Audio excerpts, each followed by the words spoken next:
After another great moment for the Detroit Pistons season, getting to win 39 and continuing to be in this race for home court advantage in the playoffs, should JB Bickerstaff actually be the coach of the year this year over Kenny Atkinson? We'll talk about that today's episode of Locked On Pistons podcast. Let's go.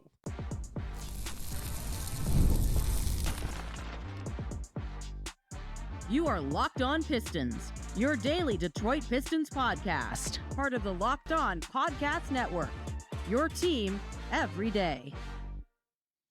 What's the deal? Welcome back to another episode of the Locked On Pistons podcast. Per usual, I am your host, Ku Cahill. You can find me over on Twitter at Ku Cahill. I want to thank you guys for making Locked On Pistons your first listen of every single day. We're free and available on all your podcast platforms. If you haven't already, head to the YouTube channel at Locked On Pistons. Hit that subscribe button or leave us a 5-star review on whatever podcast platform you're listening to this on. That's another great way to support the podcast. And today's episode is brought to you by FanDuel. Right now, new customers can get $200 in bonus bets when your first $5 bet wins. Later on, we'll talk about can Cade Cunningham get to All-NBA first team?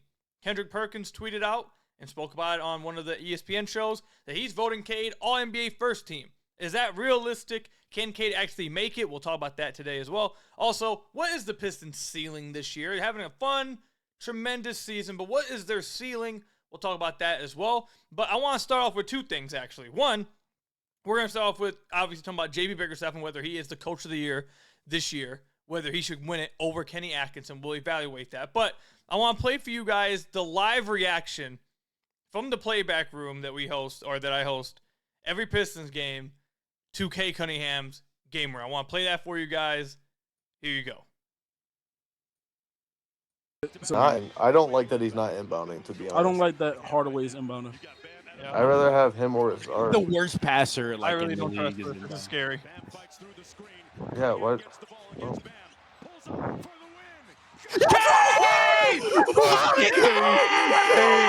On national television. Let's go, Cade! Talk to me. Bro! Talk to me. Oh my God, Cade! Let's get out of here! Finally, we got the game winner. His clip, bro. He got himself that clip. It was a fun it was a fun moment. It was a fun moment. If you haven't been a part of the playback rooms with everybody, I'll put the link down below. You can join us. It's a lot of fun. All right, so let's talk about it. Coach of the year, JB Bickerstaff. Is that something that he should be the favorite to win? And should he win it despite the Pistons not being as good of a team as the Cleveland Cavaliers? So we talked about this a little bit on Locked On NBA. I hosted one of the Locked On NBA episodes, I believe like a week and a half ago we talked about this. And then I think on the Locked On East Squad show we talked about this maybe 2 weeks ago as well. And my thoughts on this have not changed. I'm still in the thought process that Kenny Atkinson should be the favorite for Coach of the Year. And here, this is my reasoning. And right now, as of right now, JB Bickerstaff is second in Coach of the Year odds. But this is why I would still give the edge to Kenny Atkinson. But then I want to give the argument for what JB could do to still swing voters over to his side to get him his Coach of the Year for this year. But, I mean, the argument for Kenny Atkinson is really this simple. In my opinion, watching the NBA, it's harder, in my opinion, and for a lot, talking with people, a lot of people feel this way, and this is probably why he's going to win Coach of the Year. But it's a lot harder to go from really good team to take that last step from really good to championship team. Teams can get from, and this is nowhere near minimizing what the Pistons have done. Because what the Pistons, we're going to talk about this in a second, there is an argument what the Pistons are doing a little bit is different. But you've seen teams go from bad to good. You've seen teams go from bad to playoff teams. You've seen teams go from average to a playoff team. You've seen that jump is not nearly as hard to make as the jump from really good team to championship team. Because there is that is a really hard jump to make. And I remember, I forget what NBA player, it was an NBA player I remember watching, and he had a quote. He was talking about in order to not win 30 games in the NBA, you have to be really trying your hardest to not win 30 games. It's hard to not win around 25 to 30 games in the NBA with NBA players that are actually trying, unless you have a front office, a coaching staff, or you're purposely tanking. It's hard to do it. Everyone's talented enough to where you should be able to win at least 25 to 30 games if you're just straight up trying. And like, even if you look at the standings, like the Nets, like that team's not good, but they have a team that's trying and not just, actively tanking every game. They have 23 wins. Same thing with the Sixers, 23 wins. The Raptors, 24 wins. The two teams that are actually actively doing things to purposely lose are the Hornets and the Wizards, and they're at 17, 15 games. So with that said, the point is that it's easier to make that jump. So that's why I would give it to Kenny Atkinson. They were on such an insane pace. They were on pace for like 65 wins at one point. They're on a 3-game losing streak right now, so I don't think they're going to hit that. But either way, they're by far the best team in the East right now this season. They're gonna have home court advantage throughout the playoffs in the East. And they went from a team, like I've said, that was just looked at, oh, they're good, but they'll never be able to beat Boston. They'll never be able to be one of the best team in the East. That's just a fun team. They're not even going to have Donovan Mitchell, like whatever. Like that was the whole talking point around Cleveland. And now they might win the championship. So I got to give credit to that. However, this is the argument for JB, though. There's a few arguments for JB that I will make. Even though I would lean towards Kenny right now, I will make the argument for JB. One of Cleveland's arguments was that they had the best record in the NBA by far. That's no longer the case. They've lost 3 in a row, and now OKC has overtaken them as the best record in the NBA.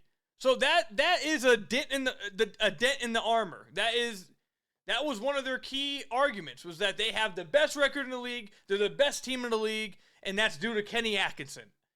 They no longer have that. Maybe they get it back, who knows? But right now they don't have it. They're on a 3-game losing streak, so that bumps them down a little bit. The next thing is this.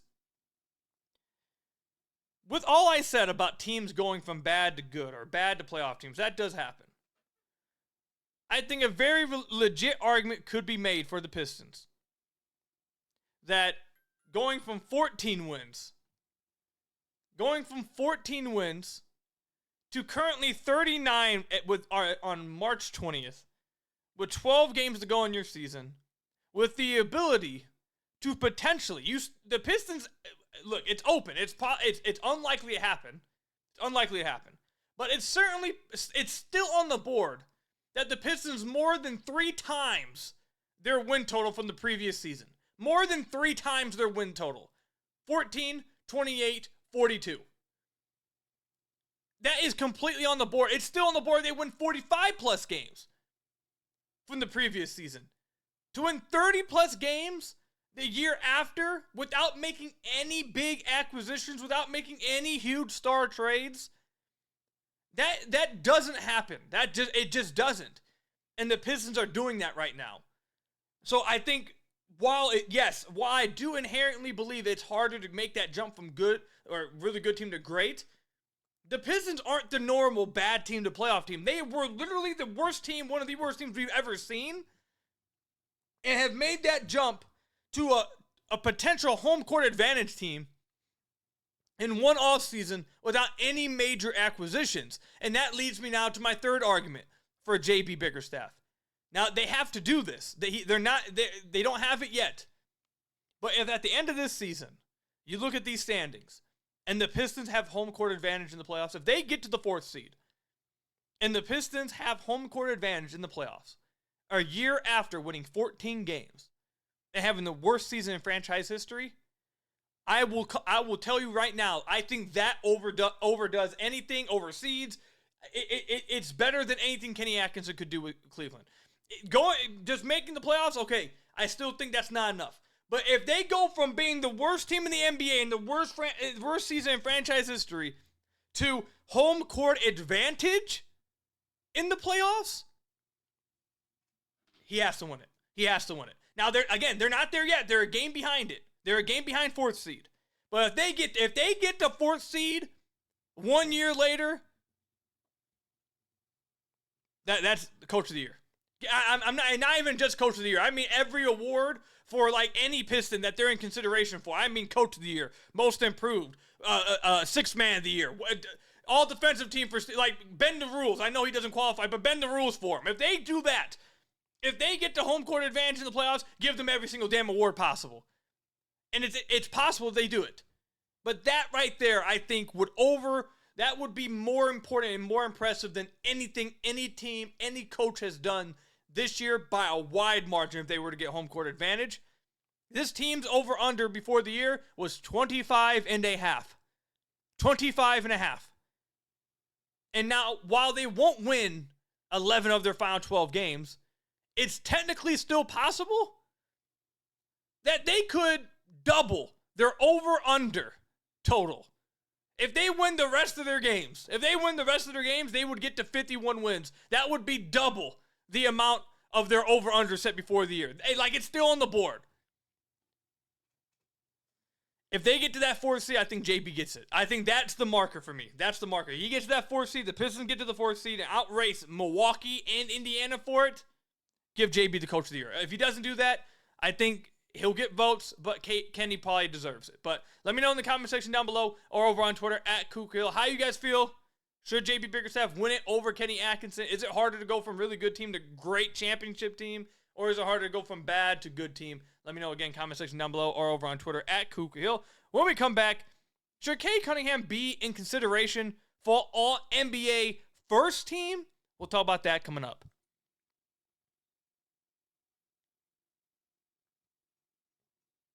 Scaling your business requires the right expertise at the right time. With Upwork, you can find specialized freelancers in marketing, development, design, and more. Experts ready to help you take your business to the next level. Upwork gives business flexibility by connecting them with top freelance talent across multiple industries, including IT, AI, web development, and marketing. Whether you need extra hands for a project or a long-term partner, Upwork makes hiring simple and affordable. If you need help with a marketing campaign, Upwork can connect you with a freelance expert who delivered incredible results. Posting a job is free and simple, and within a day with multiple qualified candidates to choose from.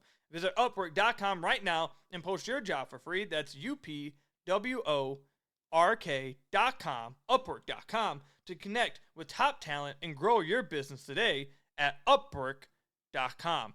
Then let me tell you guys about another one of our sponsors, one of your guys' favorites, FanDuel. I've been using FanDuel for years, maybe a little bit too much than I need to, especially during March Madness. It's absolutely here, and FanDuel is giving you the best chance to get on the action than like never before. Right now, new customers get $200 in bonus bets when your first $5 bet wins. That's $200 to use on everything from buzzer beaters to Cinderella stories and even who's cutting down the nets. I've got my eye on a few underdogs this year, and FanDuel makes it easy to back them with spreads, totals, and game props. With tournament games happening almost every day, there's always something exciting to bet on. The FanDuel app is simple to use, and when I win, I get paid instantly. There's no waiting around. So visit FanDuel.com and get in on the college hoops action all tournament long, and you can get $200 in bonus bets when your first $5 bet wins. So visit, again, FanDuel and get in on the college hoops action all tournament long with FanDuel.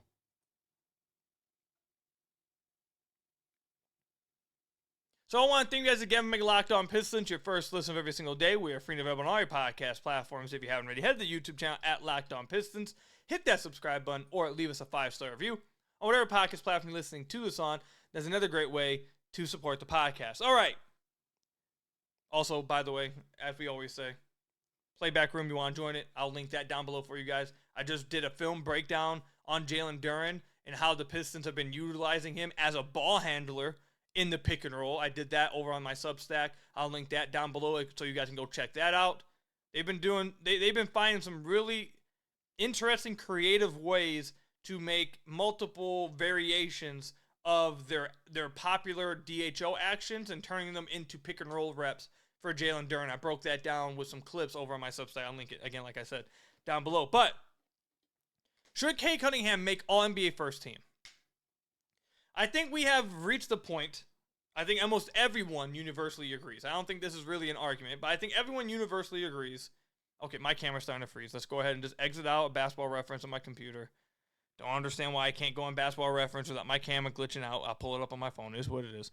But, like I said, universally agree that Cade Cunningham is going to be an All-NBA team member. Now, whether it's first team, second, third team, we don't know. but I think it's universally agreed upon that he will be an All-NBA member. He will be on one of the teams, which means he will be getting that All-NBA bump in his contract, which means the Pistons will be dealing with less money this offseason. In my opinion, don't really care. Cade earns All-NBA. You feel better about your franchise moving forward. You feel like you have that franchise guy. You get a guy who makes the All-NBA team. You pay the money for it. Like, that's not a concern to me. I know some people, I've seen some people talk about Pistons really would like to have some of that money, but again, I don't think you really care about that right now. I don't think that's too big of a concern. You have your number one overall pick breaking out, making an All-NBA team. You take that. You feel good about your franchise moving forward. But the question is, does he make the first team? Because Kendrick Perkins, not only before the Pistons game against the Heat on ESPN, but after the game against Miami Heat on ESPN, said that he believes that Cade Cunningham, or he's voting for Cade Cunningham to be an All-NBA first-team member. He tweeted out right after the Pistons hit a game winner, or Cade Cunningham hit that game winner. He tweeted out, Mr. First-Team All-NBA, Cade Cunningham with the game winner. And he made his little argument before on ESPN before the game. So now, let's go ahead and go through. How realistic is that? I want you guys to know. You guys saw the last episode, right? You guys saw how hype I got for, Cade hitting that game winner. You guys saw the playback clip at the beginning of the podcast. Heard it if you guys watch or listen on the podcast platforms. How excited I was for Cade on, after the game winner. You guys have heard me talk very highly of Cade for years. I'm a huge believer in Cade. With that said, he is not going to be an All-NBA first team. There is nothing that Cade Cunningham can do to be an All-NBA first team member. It will not happen. It can't happen. And it shouldn't happen. Just being unbiased, it should not happen. I want you guys to remember also that All-NBA teams are now positionless. Now, most voters are going to try to stay somewhat within still the positions. I don't think you're ever going to see just 5 guards make it, or 5 wings make it, or no bigs. Like, there's still, most voters have talked about, they're still going to try to stay within somewhat of the positions. You're not going to, see just centers completely left off, or, no wings, whatever, right? So these are the 5 guys that are going to make All-NBA first team, and there's no ifs, ands, or buts about it. There's no arguments for anyone else. I think this is unanimous across the board. I don't see how these guys don't. I think this might be the first ever unanimous first team All-NBA in NBA history. I don't see how anyone else, actually it probably won't, because Kendrick Perkins just said he's voting Cade, but I think that would be wrong. These are the 5 guys. Jokic. Cade's not getting in over Jokic. Like, can we be real? Okay. SGA. He's not getting in over SGA. Jason Tatum. He's not getting over Jason Tatum. It's not happening. I said SGA, right? Okay, I just lost track. See, let me pull my list back out. My goodness. Okay, Jokic, Tatum, SGA. Look, people aren't going to like this. Let me get the other obvious one out, too. Giannis. Giannis is making it. Giannis is having this is like the 3rd straight year of Giannis having what people say is his best season of his career. Like, there's been 3 straight years of him having the career best year. So it's going to be Giannis, Jokic, SGA, and Mitchell, which is going to be the one I was going to bring up that's going to be a problem in Tatum. The only person that I could see people try, and I think it would be in bad faith, but you could try to make the argument for Cade over, is Donovan Mitchell. But again, I think it would be in bad faith because the Cleveland Cavaliers now, in all NBA voting, team success does matter. And the Cleveland Cavaliers are going to win 60-plus games. Listen, it is completely fair to do so. That is how it should go. When the Pistons eventually get that good, that's how it should go. When the Pistons were winning a lot like they were getting multiple guys named to All-NBA teams. That's how it should go. That's how it always has been. That's how it always should be. Shouldn't just change the rules now because we got Cade and we should start feeling like, oh, forget team record. No, the Cavs are going to win 60-plus games. They're going to be the first seed in the East. Donovan Mitchell is making the All-NBA first team. Now, Cade does have better numbers. He does have better numbers. He's averaging a little bit more points than him, averaging more assists than him, averaging more rebounds than him. Actually, you know why I don't know? Yeah, Donovan Mitchell is slightly more efficient than him right now. But Cade has more points, more rebounds, more assists. Like, the box score looks better for Cade. Doesn't matter. Donovan Mitchell is going to be on a 60-plus win team. He is the best player on that team. He's going to be All-NBA first team. I think that's like set in stone, and that's no diss to Cade. That's just those 5 guys. I think you'd be being biased to try to argue Cade over them. So now you go to NBA second team. I think Cade makes the All-NBA second team. That's where I would have Cade. I think the only guards that I would have over Cade, if I were to make my All-NBA team, and I don't want to completely make all 3 of my teams because it's not the end of the season yet.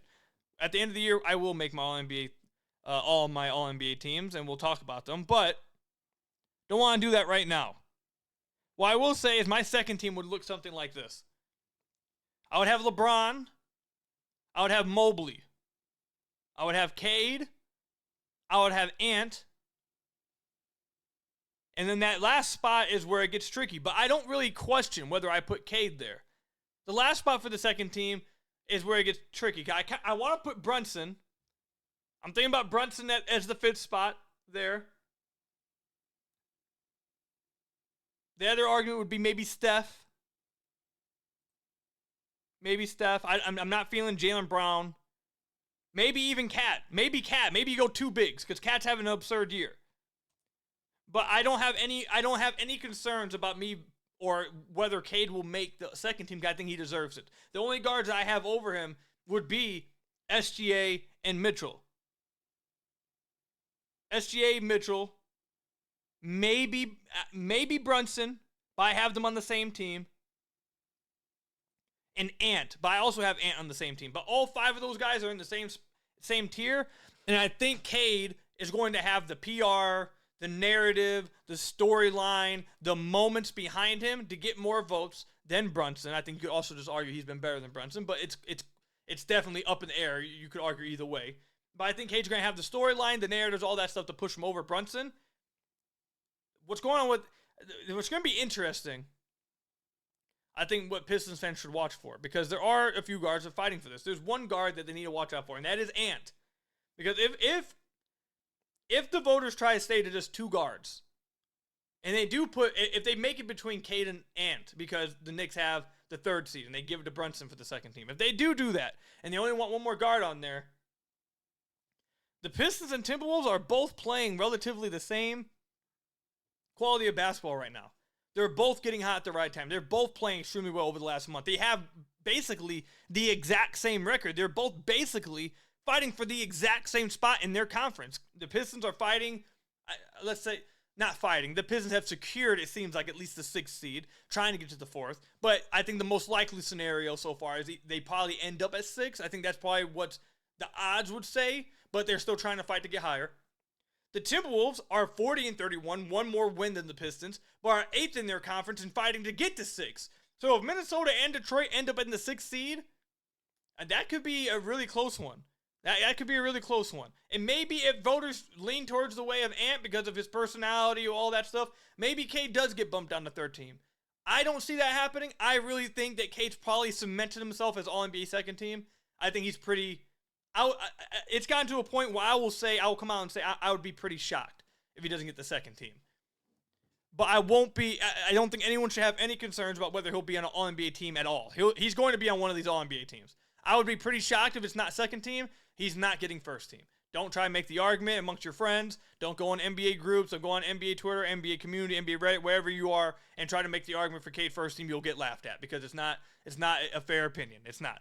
There's no way he should get in over Jokic, SGA, Giannis, Tatum, and Mitchell on a 60-plus win team. It's just not going to happen. The voters aren't going to do it. It's just not going to happen. But second team, certainly think is there for him. I'd be shocked if he doesn't get it. But let me know in the comment section down below, do you have some argument for Cade over one of those top 5 guys to make the All-NBA first team? If you do, I'd love to hear it. Let me know. Comment section down below or over on Twitter at Kuka. When we come back, what is the ceiling for this basketball team during a magical season? We'll talk about that coming up.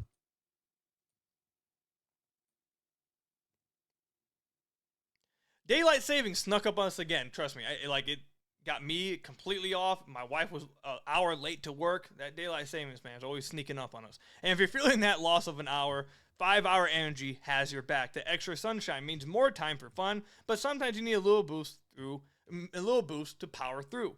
Whether you're staying up late watching the NCAA tournament, squeezing in a round of golf after work, or just trying to keep up with your busy day, 5 Hour Energy gives you that quick, refreshing pick-me-up whenever you need it. With longer days, I love getting outside for a hike or a run, and Tropical Burst is my favorite go-to option with 5 Hour Energy. Whether I'm at a game or traveling, 5 Hour Energy is also easy to grab and keeps me feeling refreshed. Head to 5hourenergy.com to find over 15 flavors to choose from, including watermelon, blue raspberry, and peach mango. You can even build your own 12-pack or 24-pack delivered right to your door. You need one right now? Grab a 5 Hour Energy shot at your local grocery or convenience store. They're everywhere. Stock up today and stay energized with 5 Hour Energy. The NCAA tournament is here, and so is the Bracket Breakdown. Locked On Podcast Network and Amazon Fire TV channels are teaming up to deliver NCAA tournament coverage like never before. Watch studio shows featuring former players and Locked On's local experts as they guide you through every upset, buzzer beater, and bracket matchup. Stream it all for free on Amazon Fire TV channel. Search Bracket Breakdown to see it all for free. It's your team every day.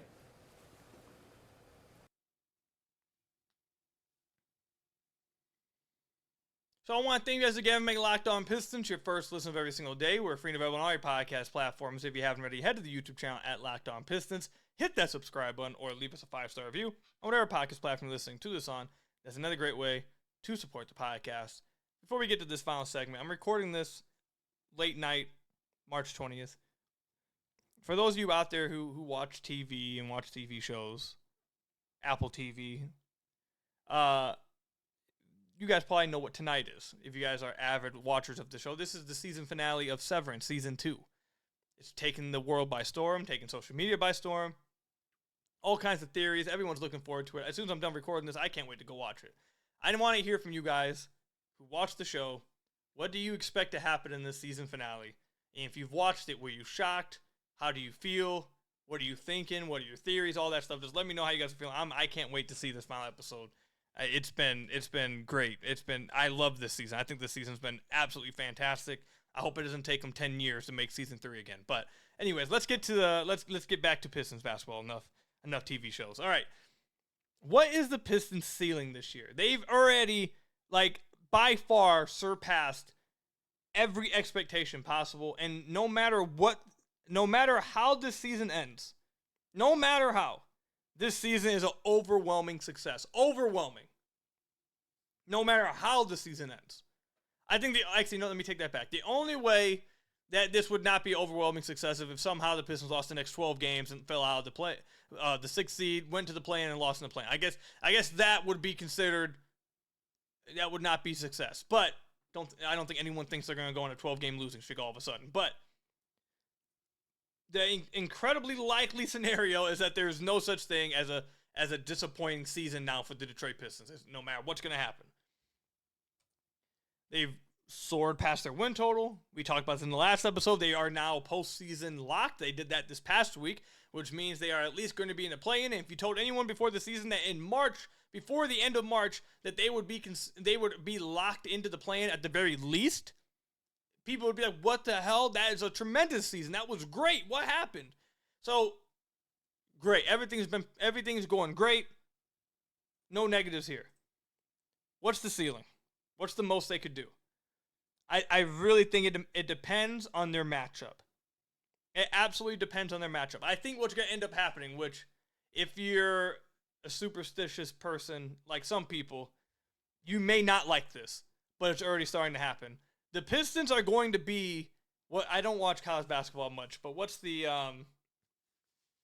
what do they call the team that's ranked at the bottom of the seeding, but everyone's rooting for them to, what do they call them, the darling, the tourney darling, whatever it is. I forget what the exact term is that you guys call it for college basketball, but the Pistons will be that team. I think it's very clear. People are already making it, national pundits, ESPN, I'm seeing it on Fox. People are already making it clear that the Pistons are going to be the darling team that gets picked to upset whatever team they go against. They are going to be the hyper-picked team to do it. And if you're a superstitious person, you probably don't like that, because that usually, you might feel like, oh, you're going to get jinxed. But depending on the matchup, I truly believe the Pistons could win round 1. I absolutely think the Pistons could win a series in the playoffs.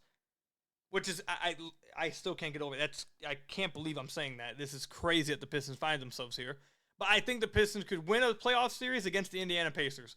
I think they could beat them. If they get to the 4 or the 5 and it's 4-5 against Indiana, Detroit, I think Detroit can win. I don't know if Detroit would be favored. I think it would be close to a toss-up. But I think Detroit could win that matchup. I think Cade would be the best player on the floor. I think with the way Jalen Duren is playing, with the way Asar Thompson is playing, I think they could win that matchup against Indiana. If they match up against New York, they will not be the favorites. And New York, I know they've beaten New York in Madison Square Garden. We've talked about it a few episodes ago with our guy Matt.